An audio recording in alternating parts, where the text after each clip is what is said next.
1, 2.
Up next on Inside the SCCA Super Tour Livestream.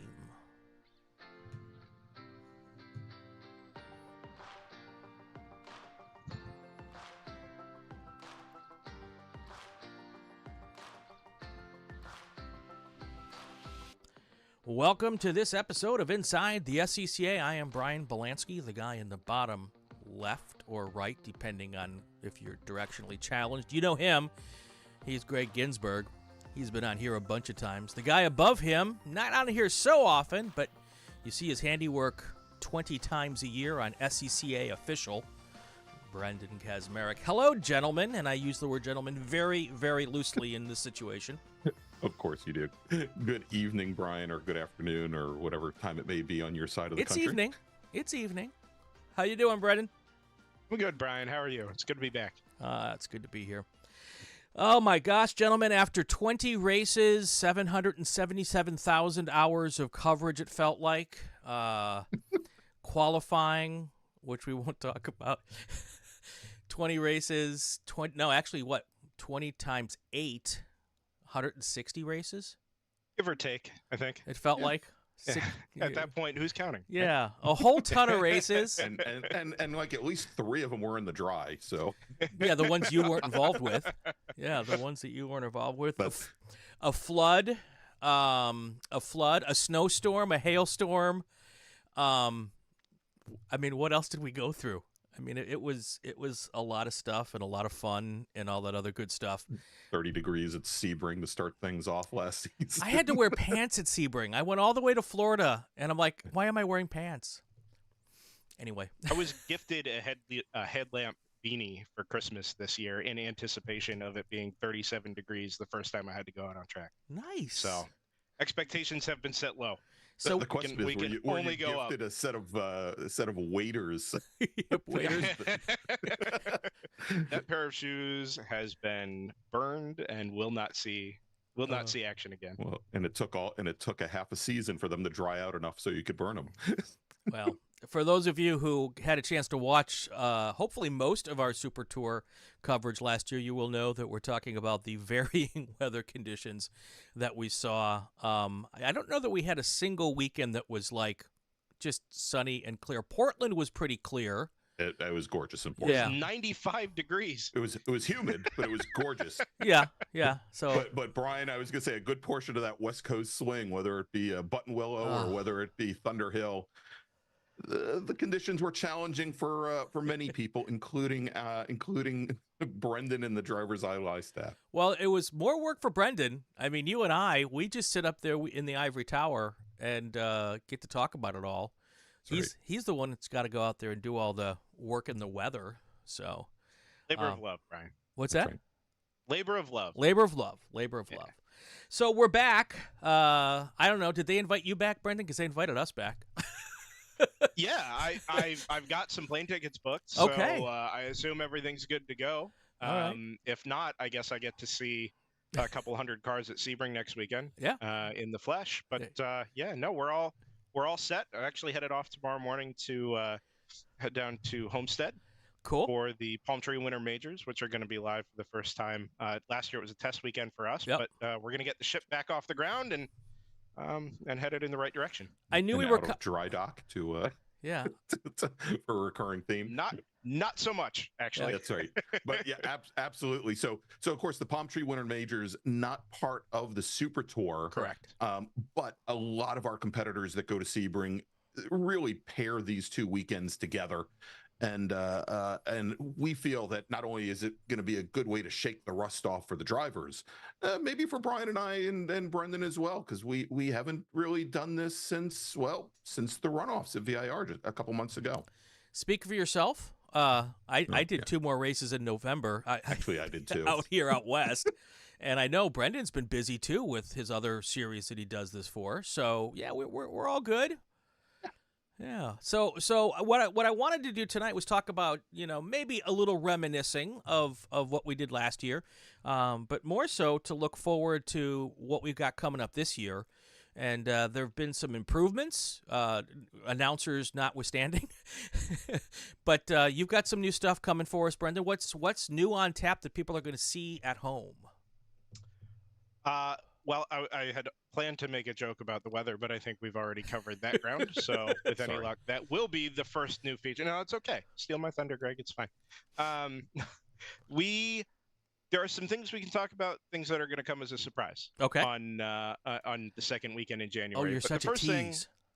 What's that? You're such a tease. Well, listen, some of that is a request. But yeah, we're excited, right? I mean, 2023 was year one. Let's get this off the ground. Let's build some momentum around the Hoosier Super Tour, and make it consumable from more than just an audio perspective or being only in person. We were finally able to bring it to people who care, which was, I think, our biggest accomplishment in 2023 was building an audience. And engaging with the best fans in racing, right? I mean, it's a club still, and very much felt like a club last year. All the audience we had going for us. I hope they'll all be back in 2024, whether it's this weekend at Homestead for the majors or when the Super Tour kicks off next weekend. I guess the first most obvious upgrade is going to be the cameras. Yeah. last year was kind of a toe in the water. Let's make sure this works. Let's get it, like we said, pointed in the right direction, and we're in really good shape for 2024. This weekend's going to be kind of our first test with some upgrade, better Zoom capability, better streaming quality, and hopefully now that we've got a full year of experience at basically every venue, New Orleans, I guess, notwithstanding, we can start to push the limits a little bit, Right. which is pretty exciting. I think there's going to be a noticeable and meaningful upgrade to what it looks like on screen, whether you're watching on a laptop or a phone, or you've got it up on a big screen at home. So that's number one, and that's the one I'm most excited about because bit of a tech junkie when it comes to this stuff. Yeah, cool. So we're gonna turn that quality upgrade into some additional resources for you, Brian and Greg.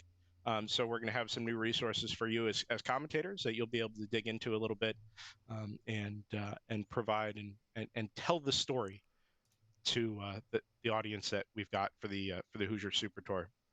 Cool. Which is really exciting.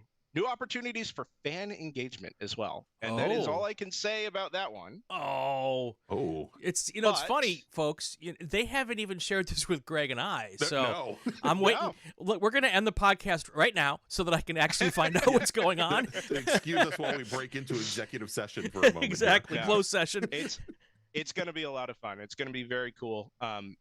We've got great support, as we did last year, from the entire road racing team, and Dan Dennehy as well, who's been working hard to make these things come to life. We just put them to pictures, and you guys bring the audio. So that's all I can say really about the interpersonal element, and racing is personal. So we'll put that to one side and leave that as kind of a tease for next weekend.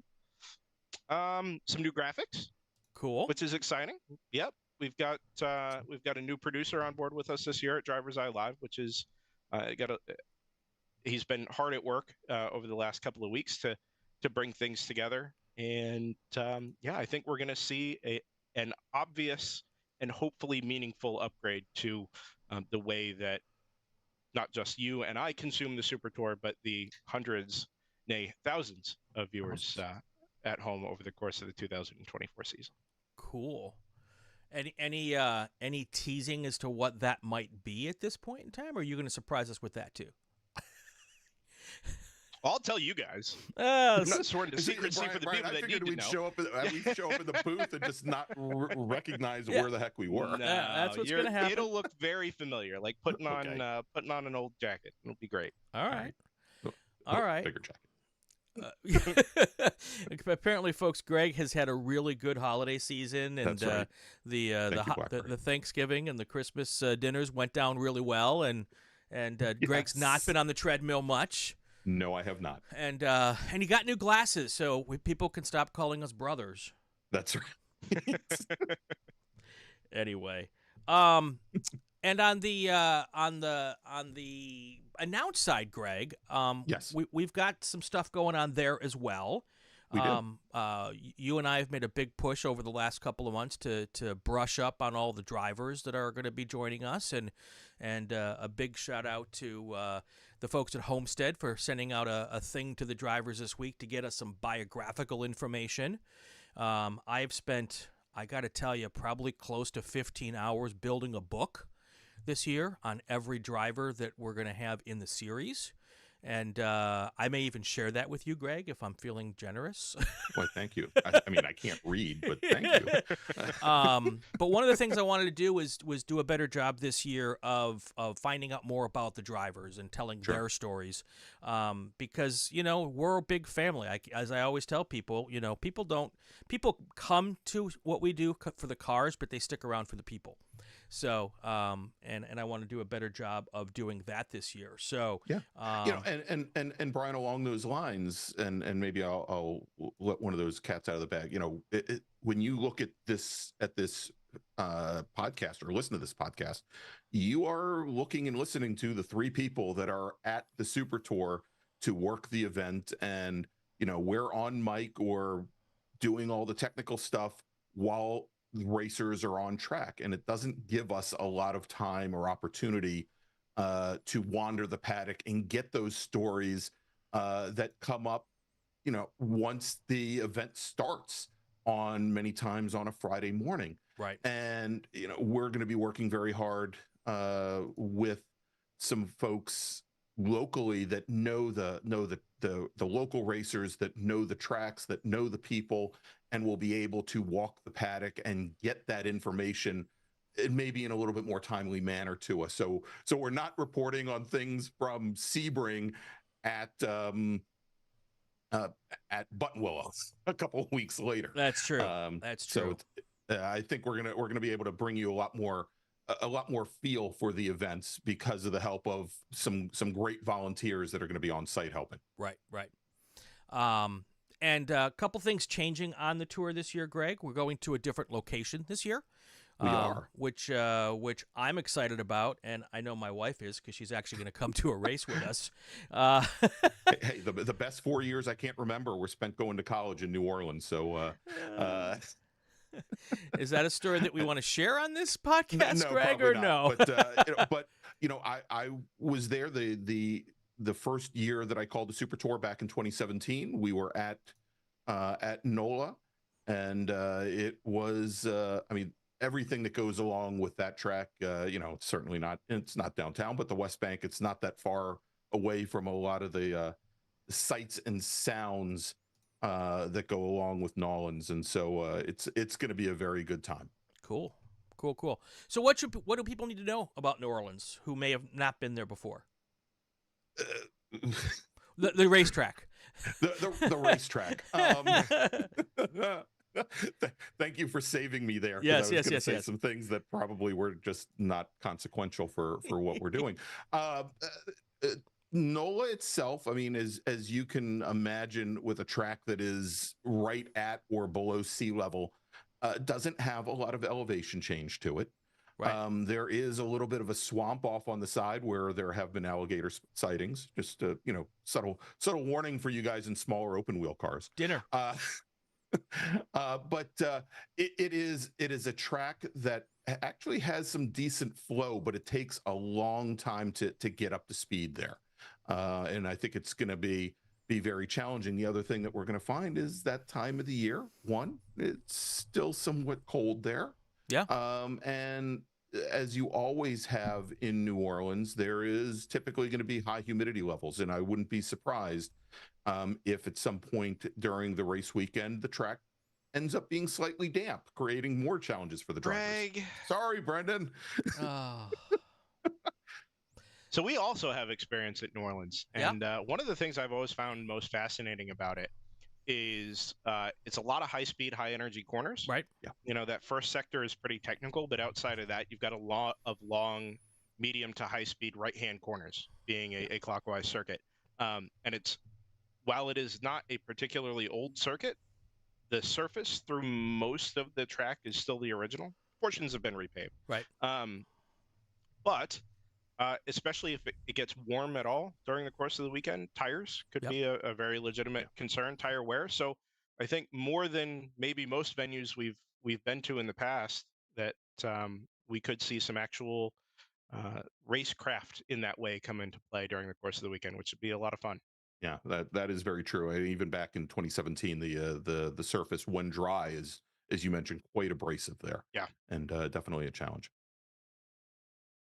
Put myself on mute. Want to say hi to Brian Straczynski. He's in the chat. He says he's happy to that we're covering the Homestead Majors, and that should be fun. Flying by Photo. Not quite sure who that is, but they're excited for the 2024 season as well. Feel free to ask us questions, guys and gals. We'll be happy to answer them if we can, although Brendan seems to be very, very covert today, so we have to ask probing questions. Well, listen, I'm under some strict orders here. I would love to talk about orders everything. from who? Eric Prill? Well, if it's I know it's a him. team.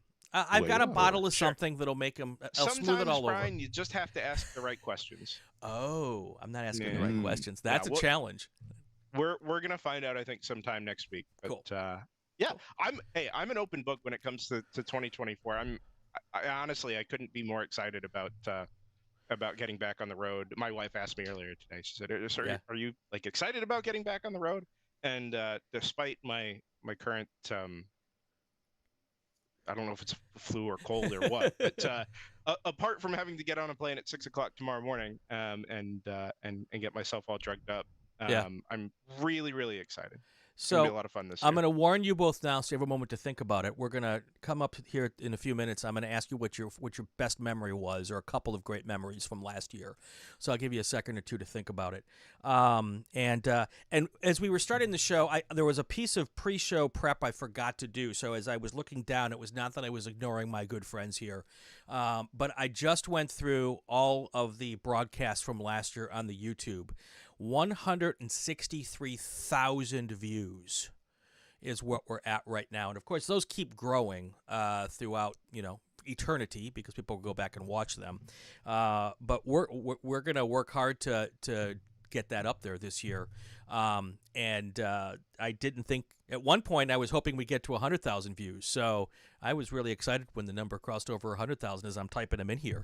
That's Brian, it's funny you mentioned it's a big number. Yeah. It sounds like a big number, and you average that out even over 10 races and you're talking still 15, 16,000 viewers, which is fantastic.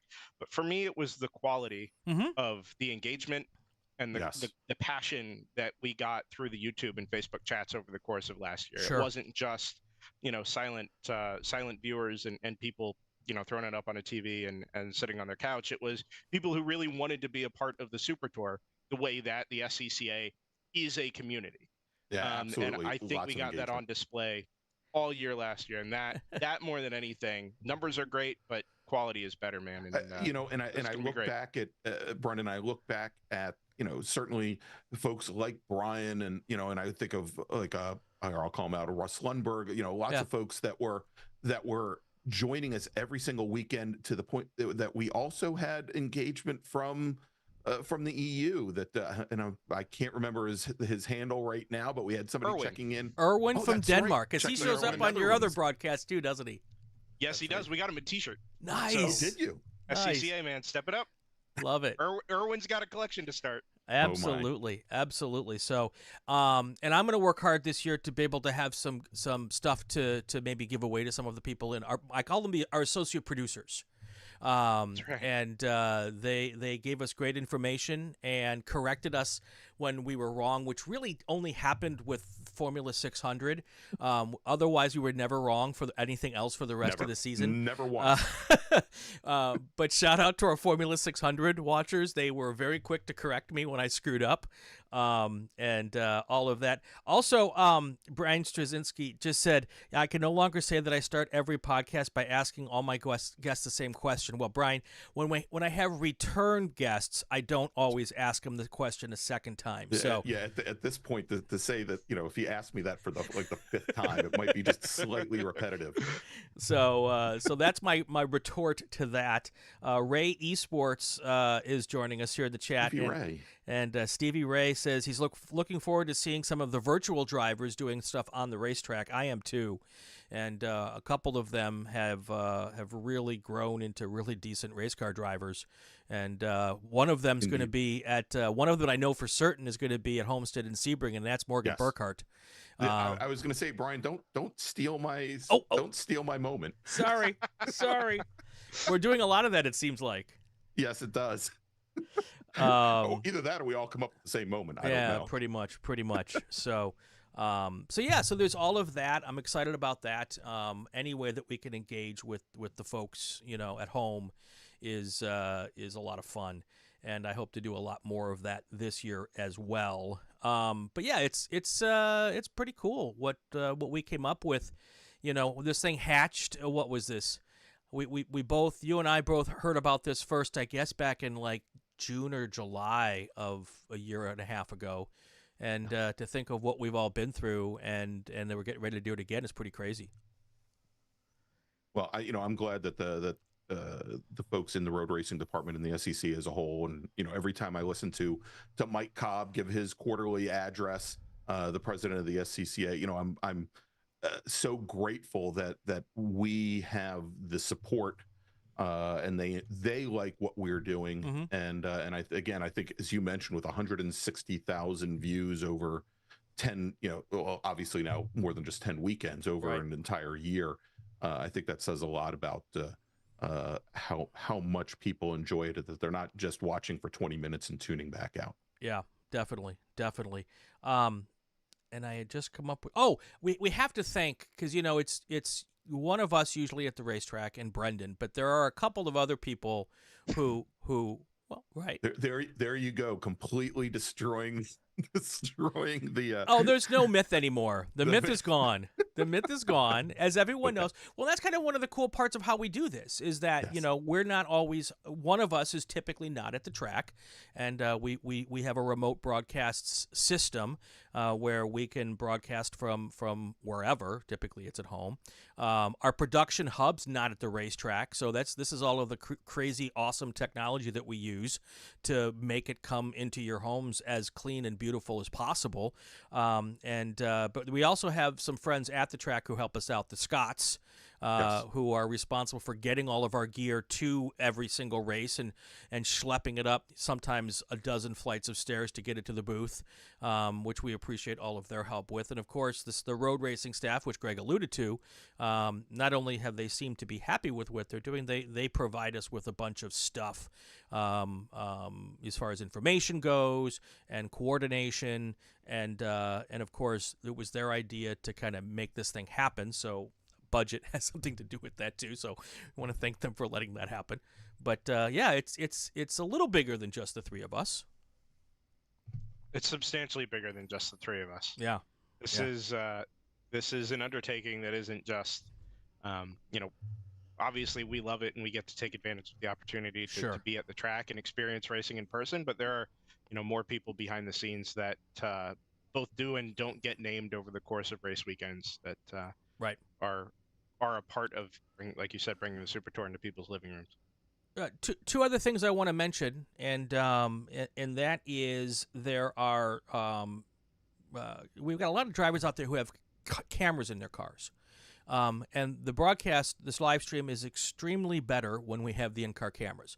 So, Brendan, if a driver has an in-car camera and they're streaming it live, how do you want them to let us know that so that we can possibly put that camera on the live stream? The best way to do it is to get in touch with me directly via Driver's Eye Live. If you send me an email, Brendan, BRENDAN @driverseye.live, or you go to our website, driverseye.live, and use the contact form. We'll get you all the details you need to know to get yourself set up and integrated with our production system.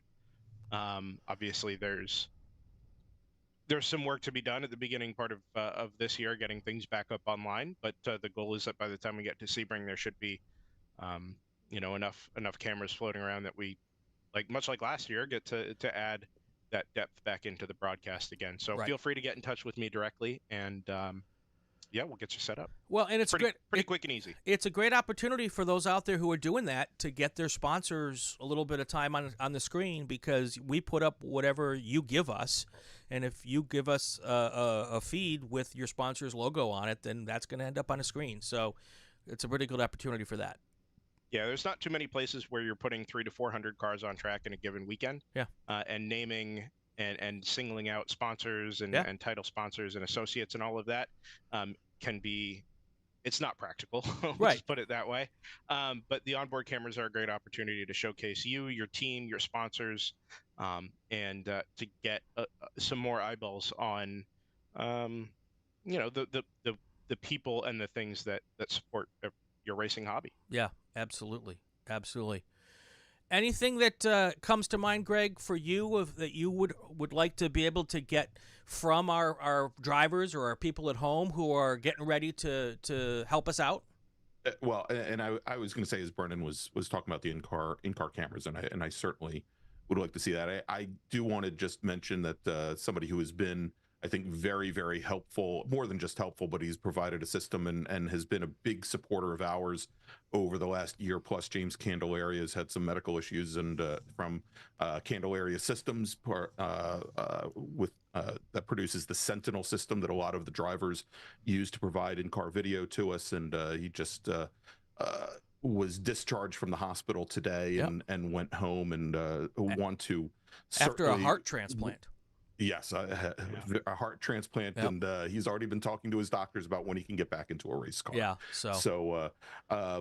those that's actually one of my feel good stories from this past season, or actually the season coming up. But I want to wish him all the health in the world, and it's great to know that he's got such a great support system.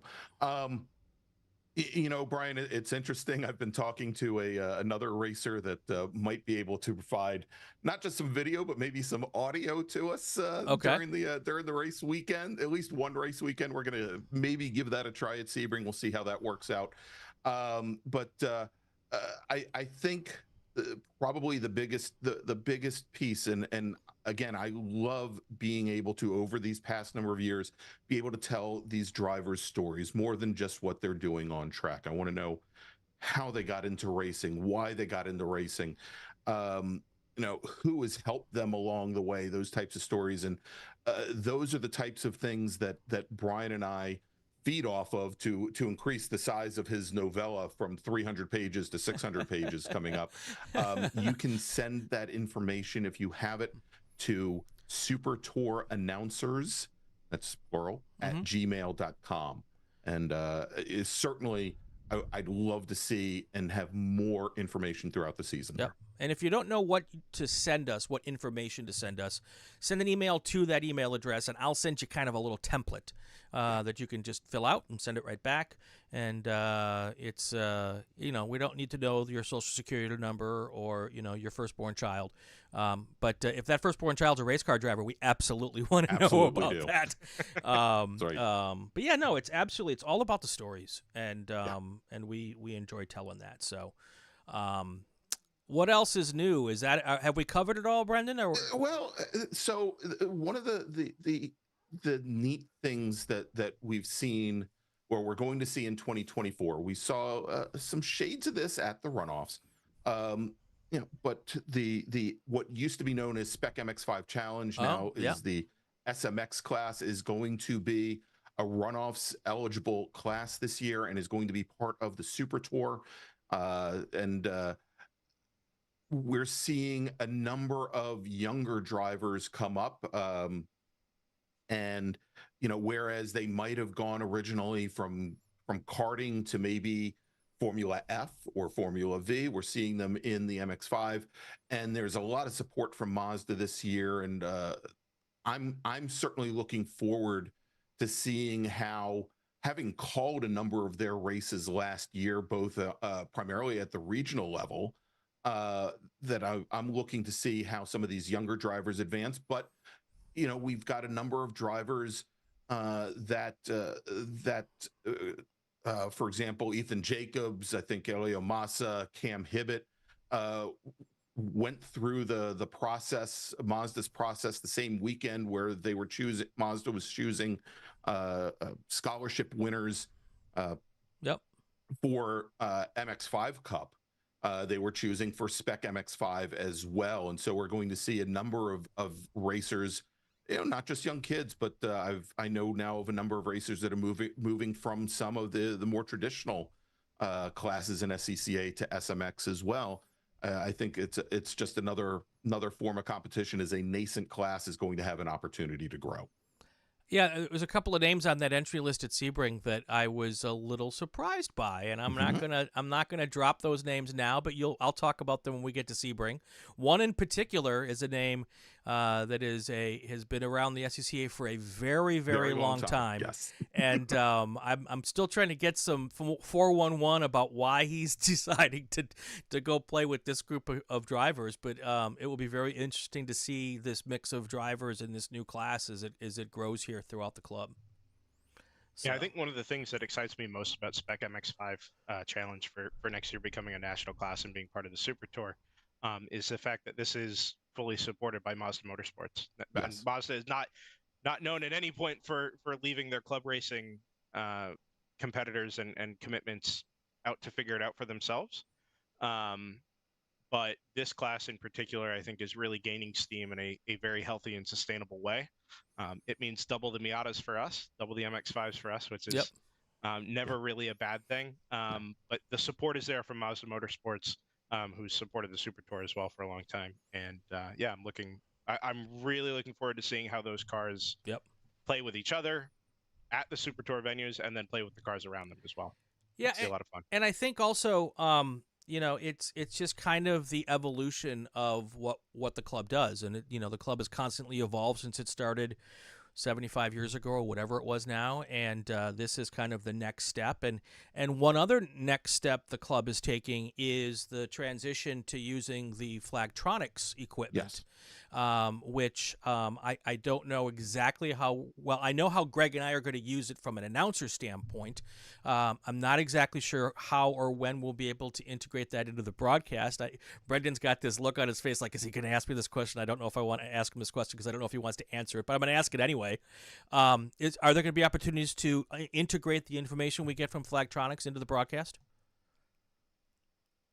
We're going to learn a lot in the next 10 days, Brian. You told me that there were interest. I had to ask the right questions, is what you just challenged me to do. So, no, listen, that was the wrong question to ask. We have been given the closest thing to carte blanche as you can have without actually having carte blanche to develop this project together, develop this program together.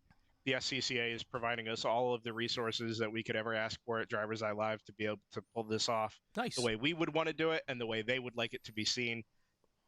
And the finished product, as always, as it did throughout all of 2023, will continue to evolve. We're going to learn a lot about the Flagtronics equipment at more than just VIR, right? Which is where we've seen it for the most part for the runoffs. But we're going to learn a lot about it over the course of the season. There is a lot there, not just for us and for you two, but obviously for the drivers from a safety perspective and a situational awareness perspective as well. So let's see how things look when we get to Sebring, because I think those first 2 days, 3 days, we're all going to be learning a lot. Well, and I think like last year, the product that the three of us and the folks at the hub put together at Sebring was not the same product that we delivered at the June Sprints. No. It got better every week. Greg and I got better every week, and we learned a lot in those early races that we were able to apply and upgrade things for the later races. And I don't think that's going to change at all. I mean, it's only going to continue to grow, right? We're not, the club doesn't move backwards. We don't move backwards. It's incremental steps forward. And like you said, by the time we got to the June Sprints last year, it was a fundamentally different product than it was when we showed up day one at Sebring, which was pretty good to begin with. Or 6 months, sorry. Yeah. So it seemed like a year. It did. Hey, for everything that we had to work through last year, or had the opportunity for growth during the course of last year, I think we all came out as champs and better for it. The show came out better for it, and the club came out better for it. So. Absolutely. All right, so let's get to our favorite moments from last year, and we're going to head out because I don't want to give it all away for what we're going to do. So this is the tease for what we got coming up. So let's start. Who wants to start? Do you want me to start? Do you want to start, Greg? Since I've already given away the script, you're going to just steal mine anyhow. Let me start. Okay. So and I guess everybody, not everybody, but you joke obviously about my teary-eyed moment at the 2022 runoffs at VIR when a certain driver won the Spec Miata National Championship. But for me, this past season was, and it gets very hard. Both Brian and I are invested in SCCA. We're racers, we're volunteers. Brendan is as well, and we interact with the drivers and the families of drivers seeming on a weekly basis. And certainly the biggest moment for me personally before the runoffs was Morgan Burkhardt driving a Spec Racer Ford. It was his second season racing. He had done regional racing in the Washington, D.C. region with the Mid-Atlantic Road Racing Series in an ITA car the year before. And he took the win in the Saturday race at Virginia International Raceway on the Super Tour. Yep. Now, this is coming off a win at that my other Brian partner, Brian Donati, and I called at Summit Point Raceway about 2 weeks earlier.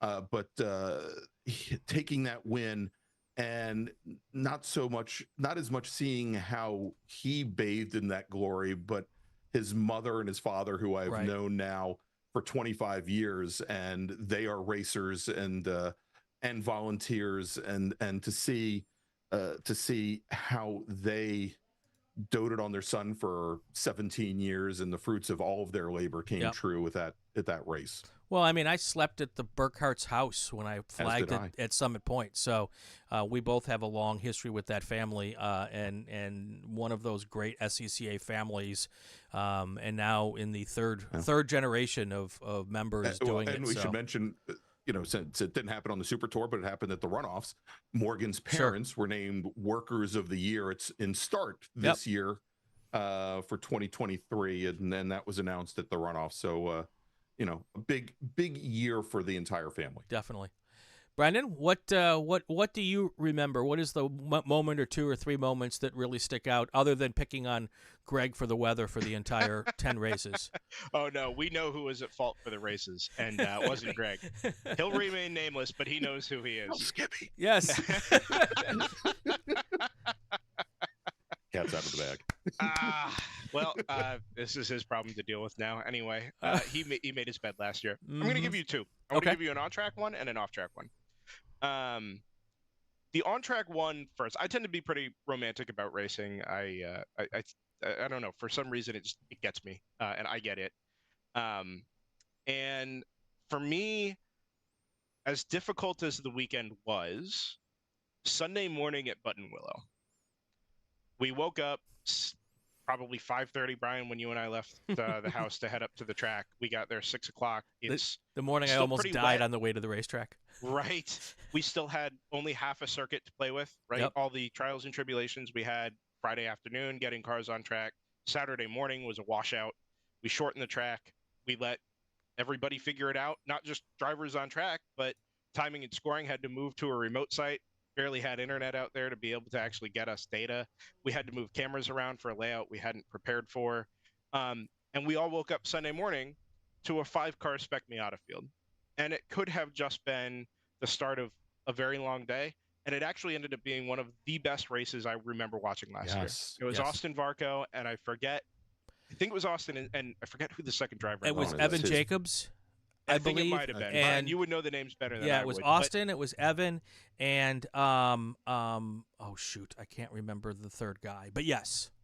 It was the best you could hope for under all of those circumstances. Yep.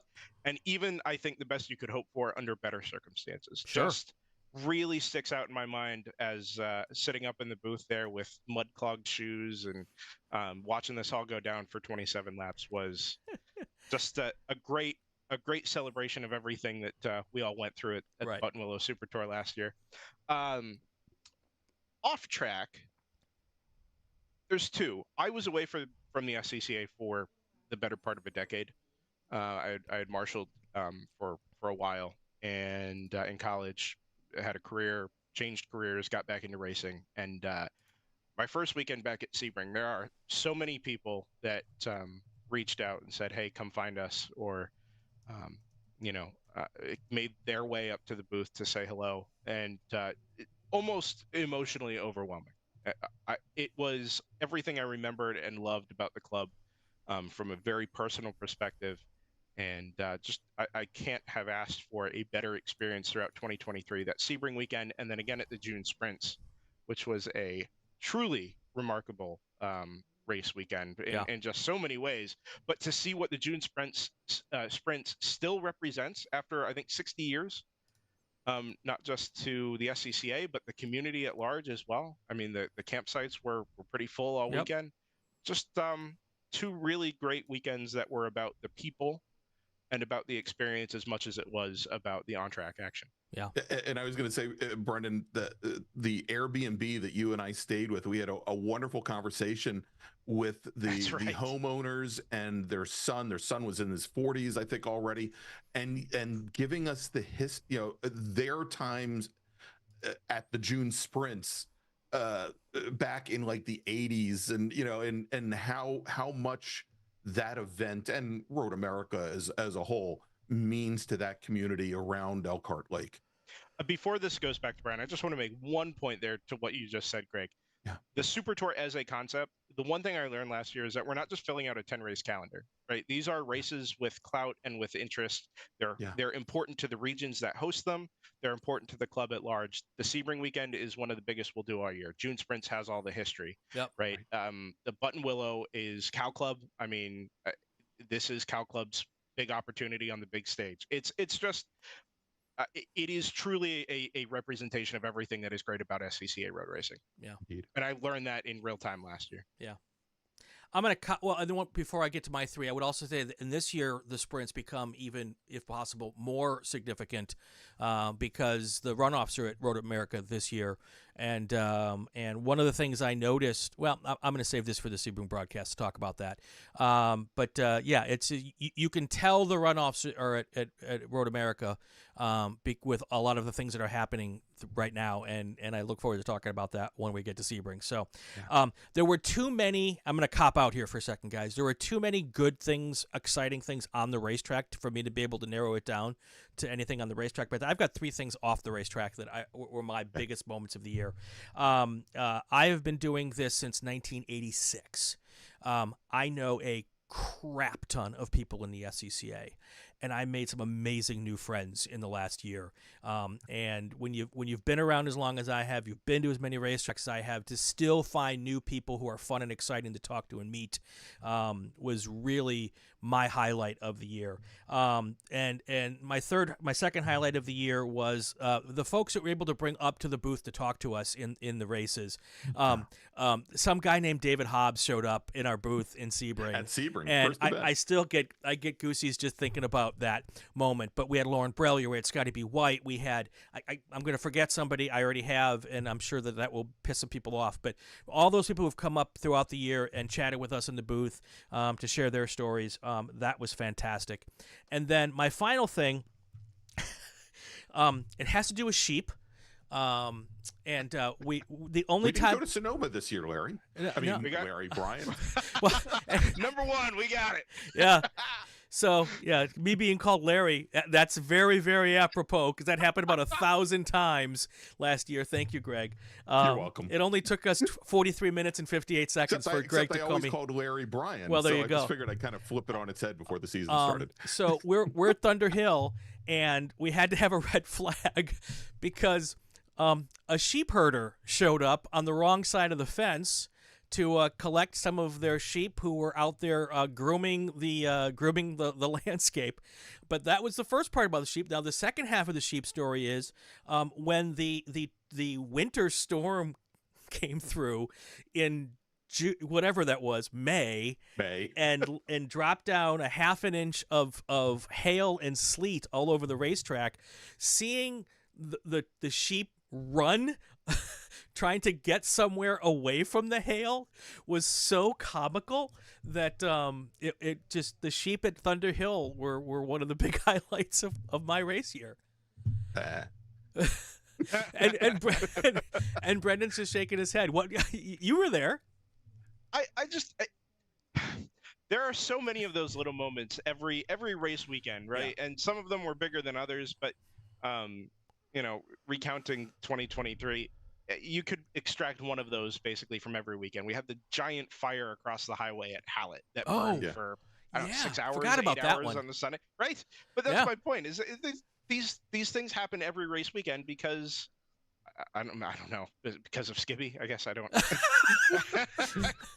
Whatever it is, man. We had such a great time with the Super Tour broadcast last year. Yeah. Unless you are really good at faking it. I think it brought a lot of joy to us. I hope it brought a lot of joy to the viewers as well. It was a ton of fun. Gentlemen, anything else before we head on out of here?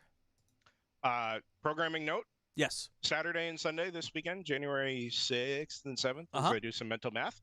8 o'clock a.m. on Saturday for qualifying from the Palm Tree Winter Majors. The Florida region gracious enough not just to obviously host the first road racing event of the year, but also to bring us on board at Drivers Eye Live as a great tune-up opportunity for everything we're going to do in the Super Tour this year. It'll be 8 o'clock on Saturday morning and 8:30 on Sunday morning for the last, I think it's 7 races on Sunday. Seven races on Sunday. And we should mention, Brendan, that for qualifying on Saturday morning, we're again, kind of pulling the sheets back here a little bit. Brian, who's out on the West Coast, when we told him, first off, qualifying, and then second, qualifying at 5 a.m. Well, let's just say Brendan's going to be in the booth with me on Saturday morning, and I've heard Brendan call races for some other series that Drivers Eye Live covers, and I'm going to be very honored to have him in the booth with me. Yeah, we're going to have a lot of fun this coming weekend. We're going to get ourselves pointed in the right direction. Brian is obviously going to join us to call the races on Saturday afternoon and all day on Sunday, which is going to be great. Yep. You'll be able to hear it as well if you're at Homestead Miami Speedway this weekend. But if you're not, please do join us on the SCCA official YouTube at 8 and 8:30 respectively to follow along with the unofficial prologue, let's call it, before we get things started for the Hoosier Super Tour. Right.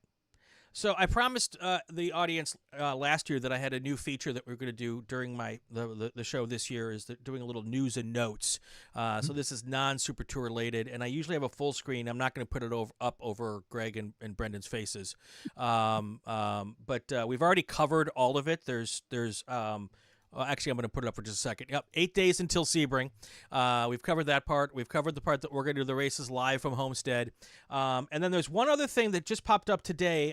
There's a new Powering Diversity Scholarship program that's come out. Perella Motorsports Holdings, who are highly and deeply involved in the Road to Indy program, are sponsoring this Powering Diversity Scholarship. I honestly didn't have time to read through the entire thing to learn much about it, but if you go to SCCA.com, all the information is there. It looks really exciting and a great opportunity to continue to get more youth and diversity into what we do here, which is never, ever a bad thing. So yeah, I was going to say it is the lead story on the SCCA website currently.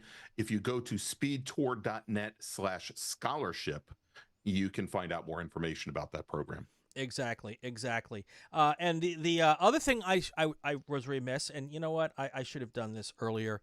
Racekeeper is the official in-car camera of Inside the SCCA. I want to thank them for being a partner with us.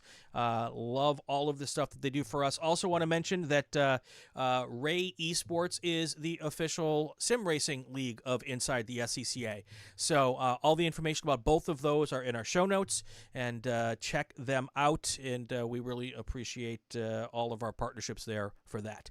Brendan, Greg, you guys have a great couple of days. We're going to get together on Saturday morning at Homestead, and it should be a blast. Looking forward to it, Brian. Thank you. I am definitely looking forward to it, and another wonderful season of the Super Tour as well. Thanks so much, Brian. All right, that's going to do it for another episode of Inside the SCCA. This week's episode is up on Wednesdays, of course, live, and then we do it again on Fridays on the podcast. If you like what you're hearing, subscribe to the RacingWire Podcast Network and the Racing Network on YouTube. Leave us a good comment. Don't leave us the bad comments. You can follow us on social media to find out who our next guests are. Leave a question on Twitter. It's @RacingWireNet. There's a new Inside the SCCA every week. I'm Brian Bielanski. Have yourself a fantastic weekend. Stay safe and go play with cars. I'm Abby Shear, and when I'm on my way to an autocross, I listen to the Inside the SCCA podcast. Inside the SCCA is a presentation of the RacingWire Podcast Network and Rule 15 Productions. This podcast is not affiliated with, endorsed, or sponsored by the Sports Car Club of America. The views expressed within are those of the host and our guests, and not that of the SCCA.